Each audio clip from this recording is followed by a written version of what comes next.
Hey family, so today we talk about food. Food for thought, that is. Today we talk about equanimity, one of my favorite words, equanimity. The secret sauce. The secret sauce, equanimity. So before I get started, hello to everybody watching. Thanks, Bert, for watching. How are you? Bro, I'm going to paste the notes into the chat. And then this way, you can follow along. Equanimity has now become one of my favorite words at this particular time in my life. First reason is that it's something that, upon discovering the word and definition, I've realized that I deeply identify with it because I've been practicing equanimity for years. It's just a part of who I am naturally. So that, and then it's kind of a cool sounding word. So let's talk about this secret sauce and let's go over a definition of it and dive into it. Hey Rodney, thanks for hanging out. Equanimity, balance that comes from seeing clearly and realistically, having a healthy perspective on change. So it's a balance that comes from seeing things clearly and realistically. And we're going to get into what that means because, you know, when it comes to a lot of things in life that are subjective, you have many different people's versions of what it means to see things clearly, right? And realistically. So we're going to dig into what this perspective is about. But it's about that and having a healthy perspective on change, on things changing in life. Another definition is mental calmness, composure, and evenness of temper, especially in a difficult situation. Letting go of the need to control. That's a big one right there. Letting go of the need to control. And we're going to spend some time on that as well, because that's the biggest part of this. When you let go of the need of control, you naturally settle in, you naturally relax, you become naturally mentally calm and that kind of thing. And that's the one piece that I've been able to identify with for a long time in my life. Just not having a need to control things. You know, being very much accepting of how things flow. Another definition is being able to intentionally put forth actions while having a healthy attachment from the outcome. That's one that I came up with to sum it up. So I think about this time when I was talking to a friend of mine, and this was in, I want to say like 2007. And we were having a conversation where this topic came up, but it didn't come up as equanimity. We were just talking about, you know, living life and being able to deal with different things, you know, cope with different outcomes and how we would deal with them. And I was studying the Course in Miracles at that time. And I remember thinking to myself that there was this middle ground that it was best to walk. And the middle ground, the balance, was almost like how I felt about playing sports. And what made this conversation interesting was that my friend felt differently. You know, and being as though that we were homies, it was like, okay, so, you know, we're going to dig in on this. You know, we're going to have to, you know, chop it up about this. So I was saying that when it comes to sports, I understand the competitive mindset, but for me, when I go out on the court to play basketball, like, I'm not really as invested in whether I win or not as much as I'm invested in playing the game for the sake of the game. Like, when I watch sports on television, I'm a person where if you ask me, like, all right, so who's your team? I'm like, well, I like these people, I like these people, I like these people, but really, I just want to see a good game. Like, now I do tend to root for the underdog more, but I think that's my personality as a person that likes to push against adversity, you know, and power through, persevere.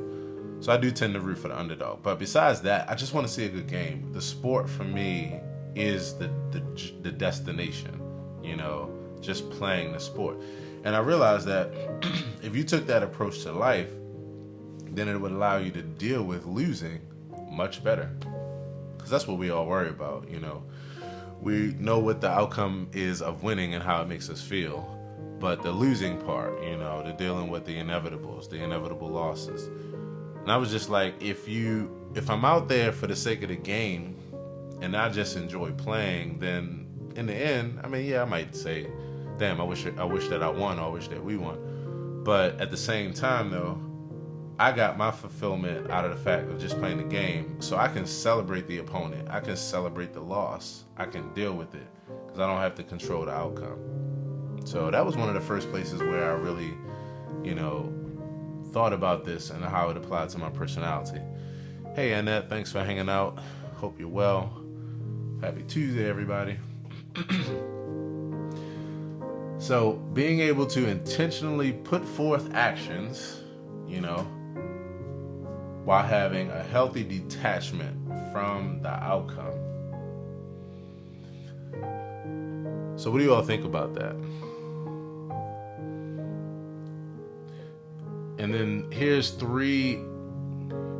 3 positive traits. Hey, Vivian, thanks for hanging out. Thank you so much for joining me, Vivian. And it means a lot that my journey has inspired you in your self-care journey. I still won't forget that. So here are 3 positive traits that we do and we try to express every day that have like an alter ego. They have an opposite extreme. And even just following through these traits can lead to that if you're not careful, which is why we're talking about this topic today of equanimity, the balance. So loving kindness can become attachment or control. You can easily go from showing loving kindness to a person and extending certain things to them to starting to feel like that there's a particular thing that you want from them, that you're really looking for from them in return, and you almost won't give what you're giving unless they agree to that. That becomes attachment and control. Hey, Anthony, thanks for hanging out, bro. That becomes attachment and control. So it goes from being something that's healthy to something that's completely on the opposite end, is unhealthy. Here's the second one. Compassion can lead to burnout. And this was interesting as I was studying this, because the term burnout, I was only used to, when it came to like doing a lot of activities, taking on a lot of work, having a lot of responsibilities. Hey, Pharaoh, thanks for hanging out, bro. I was thinking about that. I know about burnout when it comes to being overwhelmed with responsibilities and jobs and all these kind of things. But what they talked about in this course, and this is the 10% Happier course for those that don't know, they talked about how compassion can lead to burnout. How compassion is the act of you seeing another person, seeing what they're dealing with, and having empathy for them, and having a desire to help them to get out of that situation or to change. And when you put forth that, then you're really putting compassion into action.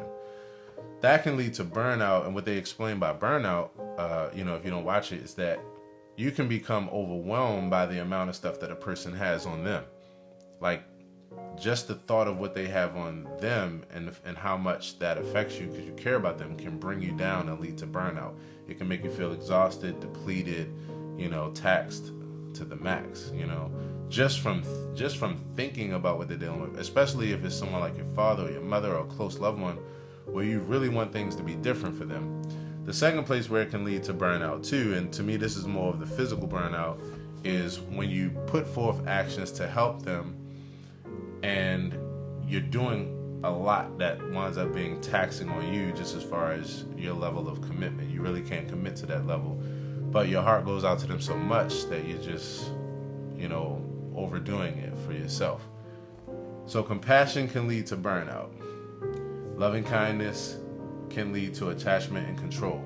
And then the third one is sympathetic joy can lead to comparing. So this is a bit of a different dynamic.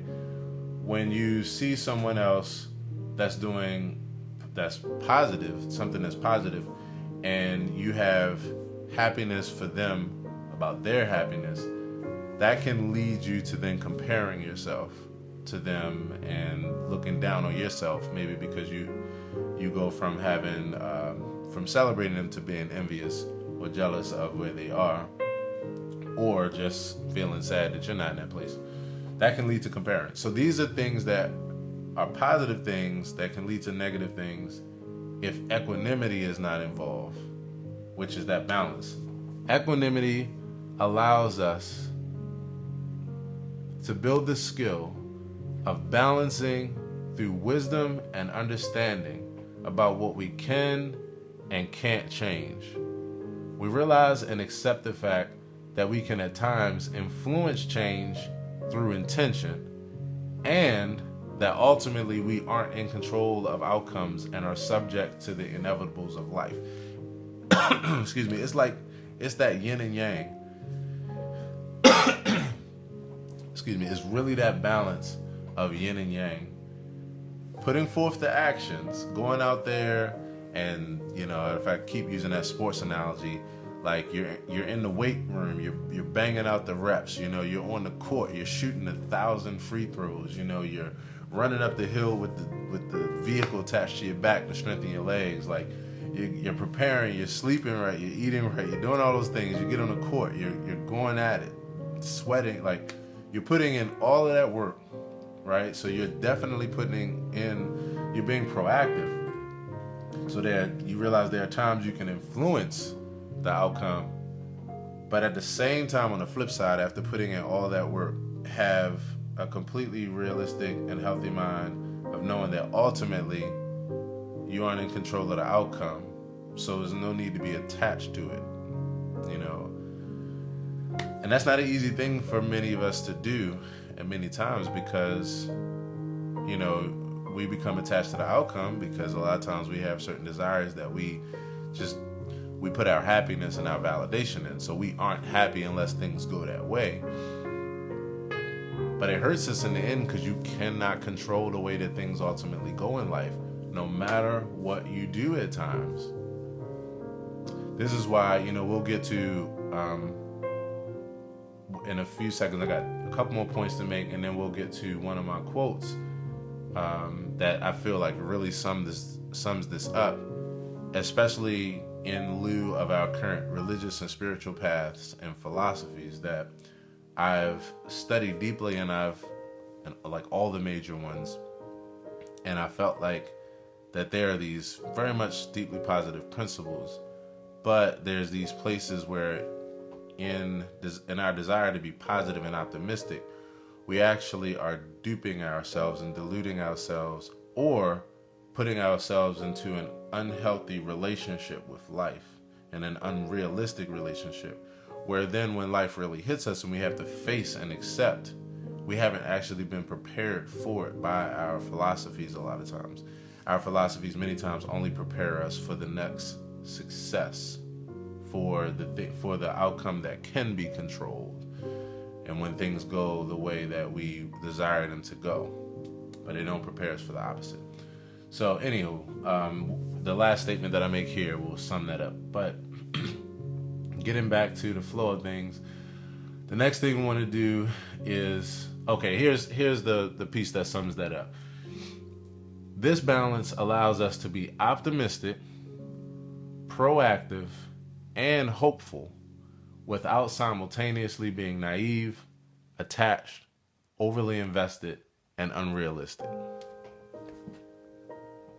So that's a way of summing that up. It's that balance. So here's one way of putting that into practice. Experiment with using the following phrases to practice equanimity. These phrases are meant to convey a sense of balance where we care, but we are not overwhelmed. Where we care about people, we care about life, we care about situations, but we're not overwhelmed. Where we may be seeking change, but with a full acknowledgement of how things actually are. So here are the couple phrases. One is, may I accept things as they are. And you just sit with that. May I accept things as they are. This doesn't in any way mean that you condone actions or behaviors or different things that aren't good. It's not that. Or that you are willing to just be defeated by things in life. It's not that kind of acceptance. You know, it's acceptance when you're in the face of something that's inevitable and you're honest with yourself that this is probably going to be this way. Whether it's a person's personality, someone who you're dealing with, who you want to change, whether it's a sickness, you know, whether it's a job situation, whether it's a change of lifestyle based on, you know, a change in your physical, you know, your physiology, whether it's, you know, you got to eat differently. Like it's you can literally apply it to everything. It could be that it's, you know, right now that say you take what we're dealing with the health crisis, that we have to change our dynamic of our social interactions and how that has effect. Or it could be, we could be in the midst of a snowstorm, you know, for, you know, a week or something like that. And we have to adjust to the cold. Like you literally apply it to everything. Hey, Michael Orr, thanks for hanging out. How are you all today? Drop a line and let me know. Happy Tuesday to you. So, may I accept things as they are. That's one of the phrases to practice. The second, and I like this because you can, I think everybody at some point in time can and will need to apply this statement here. I will care for you, but cannot keep you from suffering or fix your life for you. I will care for you, but cannot keep you from suffering or fix your life for you. It's that balance, you know? And then here's one way that I summed it up the other day where I put an original quote on Facebook. It was, I will do what I can and not feel guilty about what I can't. It's so interesting how simple that really is. Like when you just think about it that way. I will do what I can and not feel guilty about what I can't. Because when you say I'll do what I can, and if you're really a person who cares, and that really means, you know, your word is your bond. Like you really will do what you can and not feel guilty about what you can't. It's a strong drop off. It's a strong detachment. You know, it's a beautiful balance. So those are 3 statements. Do everything you can to make a difference and then let go of the need to control the outcome. After going through this, it gave me the thought of another quote that I just put on Facebook a few minutes ago. This and that was it. And I said in conclusion, this creates and sustains a cheerful giver. Do everything you can to make a difference and let go of the need to control the outcome. This creates and sustains a cheerful giver. And then last but not least, this was the statement I was saying earlier that I believe sums up everything that I studied. So I'll take you back in 30 seconds. 2009, I started having a lot of questions about religion and spirituality. A lot of things that I grew up with that I once subscribed to no longer made sense, you know, because of my education, exposure, and because if I was honest with myself, some of these things never made sense. I just subscribed to them because of the fact that I agreed to and accepted what was told to me as the benefits of accepting these premises and what was shown to me in the course of a book and of a philosophy that was a do this or suffer the consequences. And you could ask questions, but ultimately do this. Don't worry about really understanding it. Just follow it because of the fact that you don't have time. Time is of the essence. This whole thing can be over in a matter of minutes. And so therefore, a lot of things, you know, I accepted, I swallowed hook, line, and sinker. And then at some point, I started realizing that certain things didn't actually stack up like I once thought they did. So I went on a quest at that point. And for the next several years, for several hours a day, I studied every religion, every spiritual path, every philosophy that we have in our various kinds, everything, you know, from Christianity at its roots, going back to where I was and studying that formally, and theology,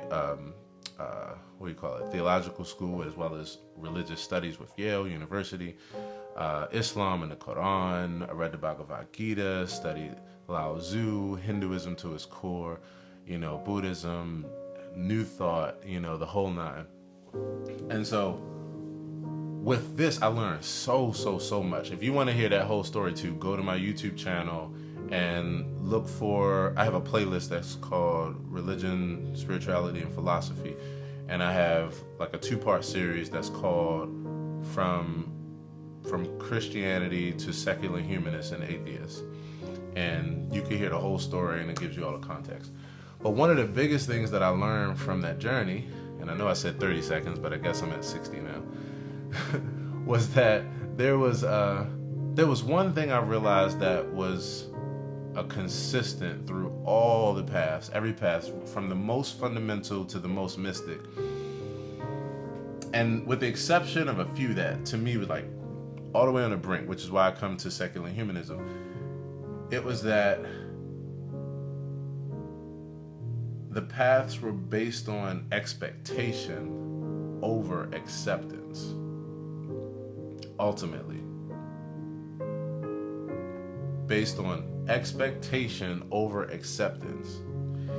And the thing that makes each brand its own unique version of that, even though they all look different, is the difference in what that expectation, what's in that category, what's in that basket, what the rewards are, what is the promised outcome, whether it's in this life or the idea of a future life. It was always expectation over true acceptance.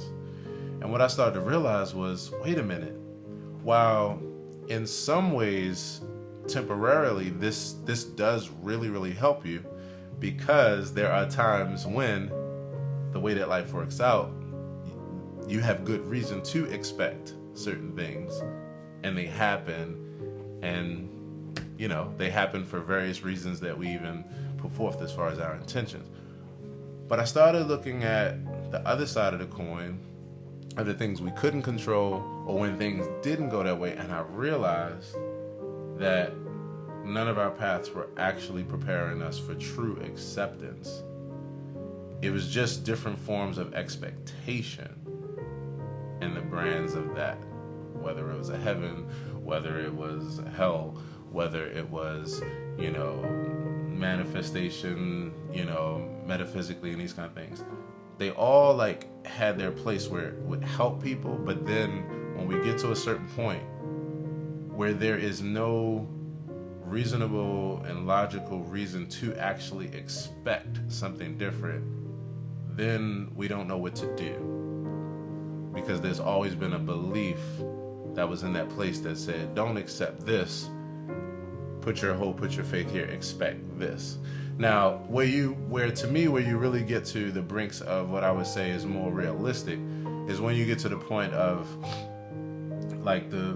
some of the Far Eastern traditions, and like Buddhism, or even like Unitarianism, which is from here, and just some of these places, and really places that, like with secular humanism, where it's not about a particular path, it's just about understanding a thought process.